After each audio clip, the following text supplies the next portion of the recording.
Hey, here we go. Stick Dog, Chapter 4. No messing around, let's get started. An acorn drops in the forest. With Stick Dog in the lead, all 5 dogs sprinted off in search of yummy hamburgers. 20 paws charging across the twigs, leaves, and sticks of the forest floor created a thunderous racket. But it was a thunderous racket only for a couple of minutes. Then something happened. Poo-Poo saw a squirrel. "Stop! Everybody stop!" yelled Poo-Poo as he skidded to a halt. Karen, Stripes, and Mutt stopped quickly beside Poo-Poo. "What?" they asked. "Up there," Poo-Poo exclaimed and lifted his nose up in the air to point. Squirrel in the oak tree. The 4 dogs gathered around the trunk of the tree. Stick Dog stood off to the side. The smell of those hamburgers was even stronger now. There's Poo-Poo at the tree. "Hey, you guys," said Stick Dog. "Let's keep going and track down those hamburgers. I'm starting to get pretty hungry." Poo-Poo snapped his head towards Stick Dog and looked him in the eye. "You must not have heard me," he said. "There's a squirrel up there." He turned back to the tree. Stick Dog knew this delay would only make his hunger worse. He said, "I heard you, Poo-Poo, and I know how important squirrels are to you. I really do. It's just that they're more than just important to me," said Poo-Poo. "That's a gross under-exaggeration. Squirrels are my arch enemies. Ever since I was a puppy on the dairy farm, they've been torturing me." "You grew up on a dairy farm, Poo-Poo?" Mutt asked. There's Poo-Poo at the tree and Poo-Poo at the dairy farm. "I think so. I remember there were cows everywhere," he answered, never once taking his eyes off his enemy in the tree. "And there were squirrels everywhere too, with their sniffy little noses and their chattering sounds, and then those puffy tails. Oh, I can't stand those puffy tails. Like they're so great. Look at us, we have puffy tails. Aren't we so special?" Stick Dog came a step closer and glanced up into the oak tree. "Poo-Poo, I might not feel quite as strongly as you do about squirrels." "They're evil," Poo-Poo interrupted. "Truly evil." Okay, they're evil," said Stick Dog. "I just wonder why we have to worry about this particular squirrel in this particular tree at this particular time." There's the squirrel and Poo-Poo in the tree. "We're on our way to find tasty hamburgers. With a good strategy and some good teamwork, we could be feasting on hamburgers in no time." Poo-Poo was quiet and still. Stick Dog hoped that he was absorbing the words and would decide to abandon the squirrel and continue their mission. "Did you see that? Poo-Poo Oh, look, here comes Shadow. Hi, Shadow. How are you doing? You're interrupting Chapter 4. Okay, go on. Sorry about that. Let's start back at that paragraph. Poo-Poo was quiet and still. Stick Dog hoped that he was absorbing the words and would decide to abandon the squirrel and continue their mission. "Did you see that?" Poo-Poo screamed. "It just twitched its tail at me. Ugh!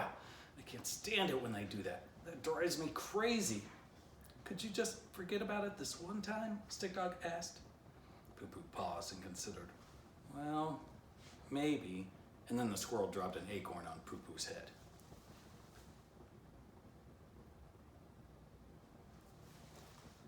Poo-Poo jumped up, barking furiously, and put his front paws as high as he could on the trunk of the tree. "Why, you rotten little furry, no-good, fuzzy-tailed, nut-eating, acorn-dropping, sneaky, tree-climbing beast!" he yelled. "What happened?" asked Karen. "You're not going to believe what that fuzzy gray trickster did to me!" exclaimed Poo-Poo. "What? What did he do?" asked Mutt and Stripes. "That puffy-tailed, nose-twitching, branch-jumping little scoundrel dropped an acorn on my head." "He didn't," said Karen. "I can't believe it." "He did," Poo-Poo answered, his eyes fixed on the top branches of that tree. "This is the last time," said Poo-Poo, now circling the tree and growling at the uppermost branches. "I've had it with their superior twitchy tails and their oh-so-superior tree-jumping skills and fancy wire-walking expertise, and I've really had it with their acorn-dropping ways. It's time to set things right and restore the natural order of things. Dogs are better than squirrels, and today I'm going to prove it."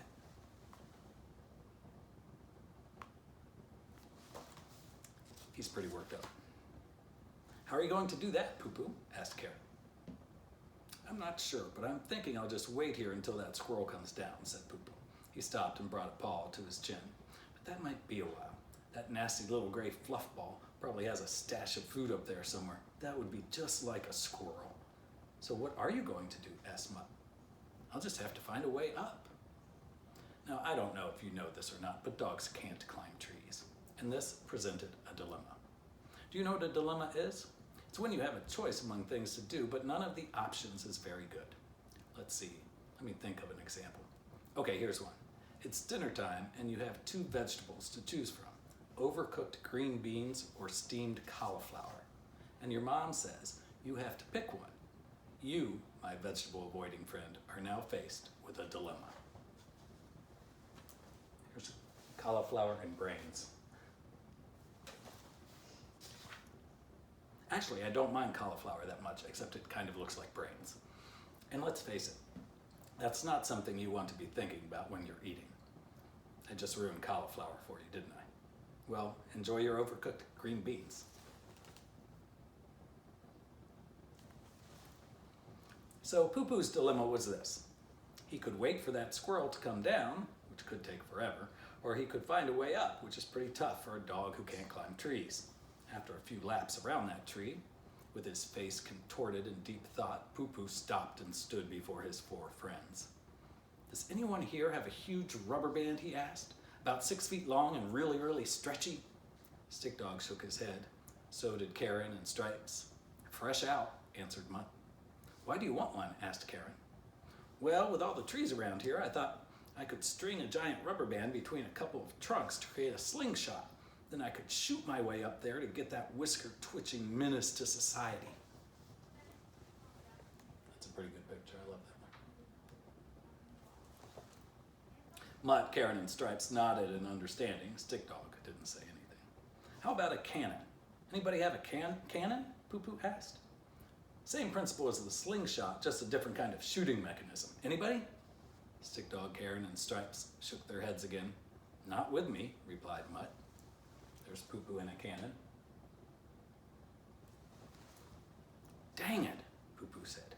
He began to tap his left forepaw against the ground in rapid taps. He was thinking hard, very hard.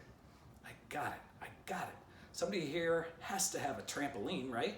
You know, those big contraptions with the springs around the outside and a big rubbery circle thing in the middle.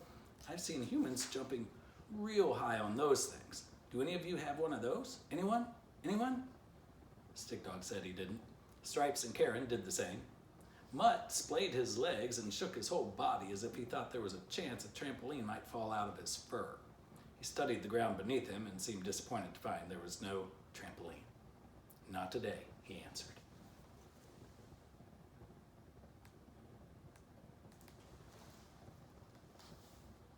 This is great, just great, Poo-Poo moaned.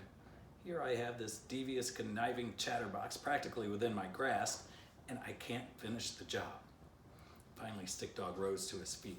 He knew the squirrel was not practically within Poo-Poo's grasp at all, but he also knew they had to get to the park as fast as possible if they wanted any chance at a hamburger feast. Every minute of delay meant their hunger would grow more severe. It also meant the hamburgers might be eaten before they even had a chance to grab them. Stick Dog knew he had to act. He came to the tree, stood shoulder to shoulder with Poo-Poo, and whispered to him, I see what you mean now. That acorn dropping on your head made it all too clear.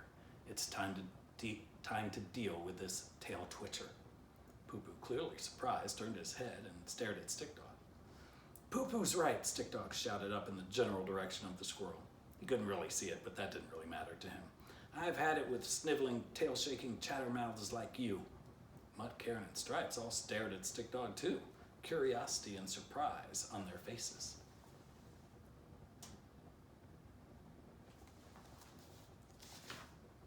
We can wait all week if we have to. No food, no water, no problem. Stick Dog was doing his best to look as tough as he could. He squinted his eyes and tried to snarl. It was not something he was very good at. Do you smell that hamburger aroma coming from the park, you fuzzy tail shaker? Do you? The squirrel was paying no attention. It was digging the nut out from an acorn shell. The dogs, however, had rediscovered the scent of hamburger. Their noses were lifted in the air. See how good that smells? Stick Dog continued shouting. Well, we don't care one bit. Those humans can cook 1,000,000 tasty hamburgers and eat them all. So what if we don't get any?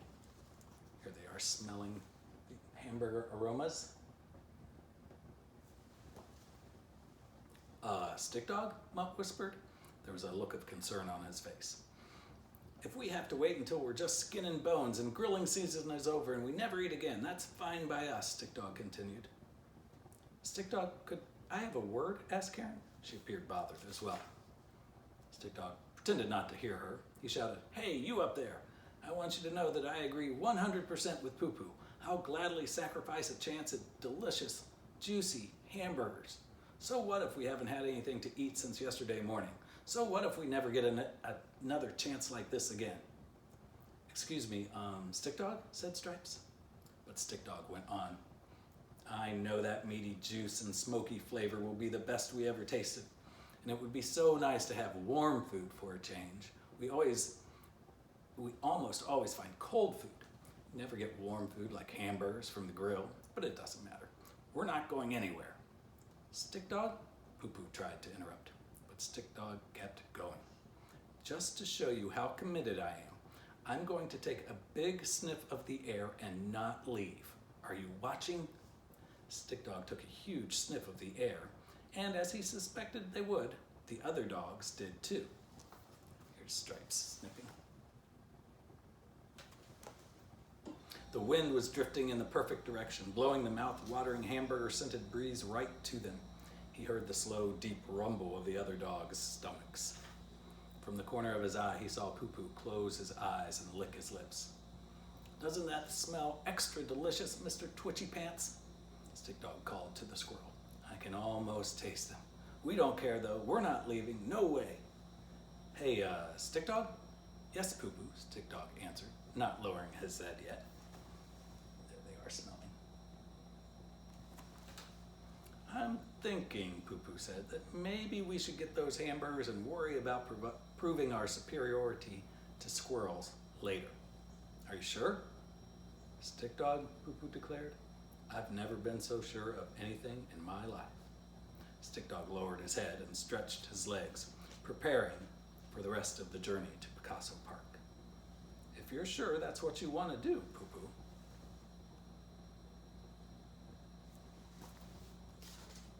Poo Poo nodded quickly and wagged his tail. "What are we waiting for? Let's go." Without even looking up, Poo Poo ran right past the oak tree and the squirrel that was in it. Stick Dog smiled. "To the park," he said to Mutt, Stripes, and Karen. And off they ran.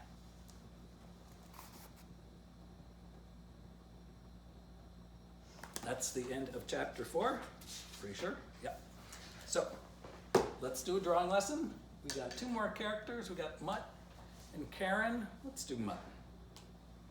Here we go. His rectangle's just a little bit more like a square. It's a pretty bad rectangle. He's the only dog that does not get a triangle for an ear. He gets like a dinosaur footprint, or a penguin's flipper. It's not filled in the book. I'm going to fill it in here just because I'm using a marker and I want you guys to be able to see it.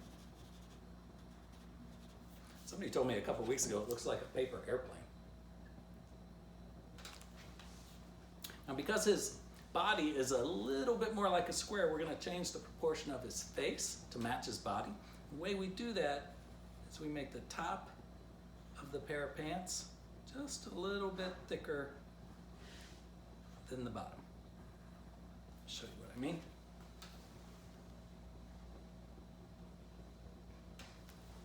Cool. Nose and eye.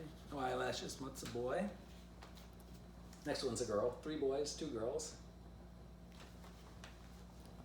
Squiggle. Legs. But the thing you need to know about Mutt is he's shaggy. He's furry. In the adventures, he's going to lose things in his fur, or even put things in his fur on purpose if they use his tools to snatch the food from the human. So to make him look shaggy, we just draw squiggles all over his body.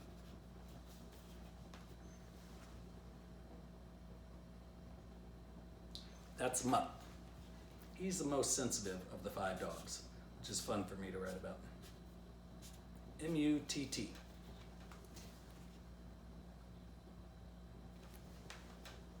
Don't forget to sign it.